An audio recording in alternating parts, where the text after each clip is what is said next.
What's going on, everybody? Astral Jerry here. Tonight I want to address the movie Insidious, okay? Because a lot of people have recommended this movie and I just watched it. So, this movie, okay? First off, let's just say this is Hollywood's take, alright, on astral projection. It's just a movie, alright? If you haven't watched the movie, I don't know, I may spoil it, so you might not want to watch this. But it's kind of crazy. I thought it was a good movie, actually. You know, it was pretty good. I love horror movies, though, myself. But I want to talk about some of my childhood astral travel experiences that I had.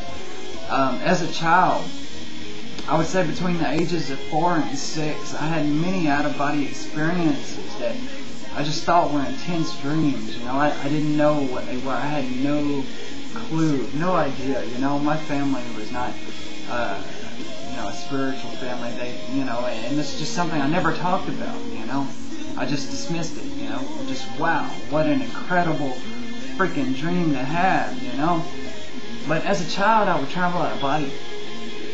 And I would be in this just brightly lit areas, you know, I guess mainly the real-time zones, some non-physical realities. But I would end up, and I would fly, or I would jump, right? And I would remember I would jump these huge leaps and just like clear a whole large area. I mean, like a couple blocks or something with each jump. And I was just being in the moment. It's just, it changed my life. This is, you know, played on what, you know, I do now with astral projection. The experience is just so intense, so real. And I remember thinking it's so amazing, and I would fly at these incredible speeds and just watch everything, you know, fly past me.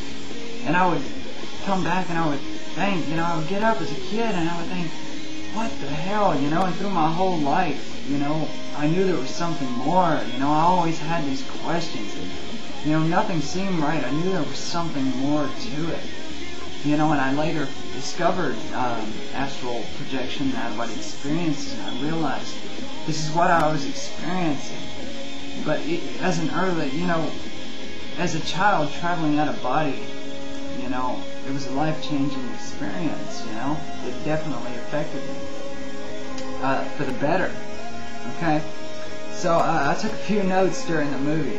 So let's see. First off, fear can create. Okay, your subconscious can create fear into a perceivable form. So I've experienced this many times where I've been pushing out of body, and you'll hear voices. You know, they'll be maybe threatening. You'll see shadows and different things, and your subconscious mind will start racing with fear. But I have consciously been able to say, okay, this is just my fear, my subconscious creating this, and I took a second to pause, and everything went away. Okay? So these are personal fears that everybody needs to face and overcome. Getting lost, let's talk about that. It's not possible. I've traveled out of body, I've gotten out with such a velocity. I've just observed and looked around and said, where in the hell am I? You know, I had no clue where I ended up at, but it felt like light years away. But always in an instant, I returned to my body. And that brings up the astral cord, too. That astral cord provides a quick return to the body, and you never lose awareness of the body. So, you don't lose awareness of the body because it's connected to the expended energy body.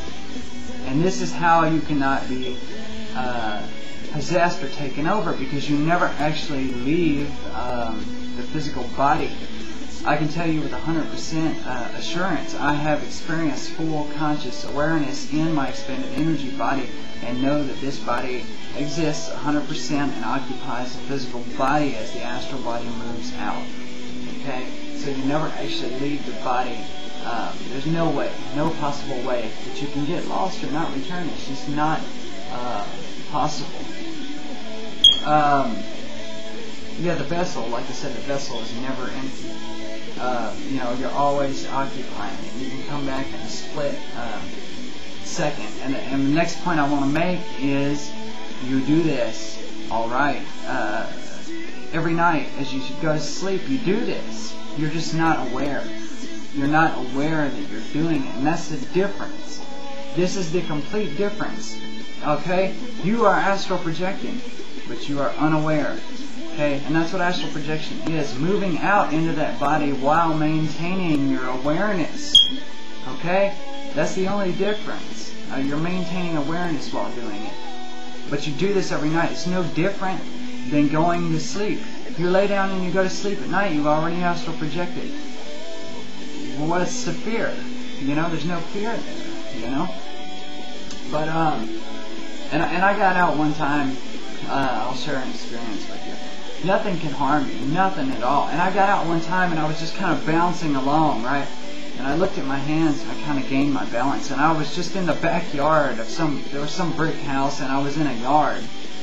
And there were dogs coming up all around me, and there was like 5 or 6 dogs, and they were barking. And I was like, fucking dogs, you know, and they were barking, and they came up on me, right? And I started thinking, like, first off, are these dogs dead? That's what I was thinking. But, you know, I was like, are these dogs alive and they see my astral body? Or are these deceased dogs that are hanging around the real time zone? You know, but anyways, they came up into my energy, you know, underneath me.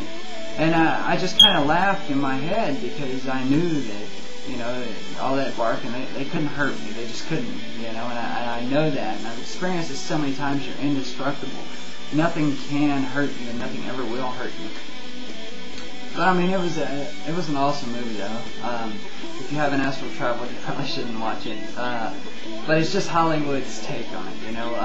It's you know, there's basically been a scary movie done on everything. So now that astral projection's been popularized here, you know, in the Western civilization here, somebody, you know, a director or whatever, took the first opportunity to take that and turn it into something it's not. But I just wanted to address that.